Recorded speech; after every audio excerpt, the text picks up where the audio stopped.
Today, we're going to be making a porcupine meatball recipe, a unique and tasty New Year's Eve or football party food. Now, before you go running off, let me assure you that these porcupine meatballs don't actually contain any porcupine meat.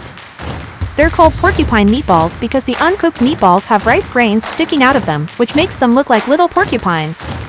So, let's get started. First, gather all of your ingredients: ground beef, uncooked white rice, diced onions, tomato sauce, tomato soup, salt, and pepper. In a large mixing bowl, combine the ground beef, onions, onion powder, rice, salt, and pepper. Using your hands or a spoon, mix everything together until well combined. Next, make small meatballs with the mixture. We used a melon baller to make 1-inch meatballs. Heat a large pan or electric skillet over medium heat and add a drizzle of oil if needed. Carefully place the meatballs in the pan, making sure not to overcrowd them. While the meatballs are cooking, prepare the sauce by mixing together tomato soup and water in a small bowl.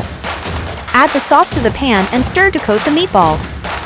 Let the meatballs simmer in the sauce for about 10 to 15 minutes, or until the sauce has thickened and the rice is fully cooked. And that's it! Your porcupine meatballs are ready to be served.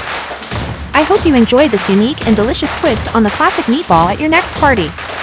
Thanks for watching, and I'll see you in the next episode of Cooking with Ghost Host Kitchen.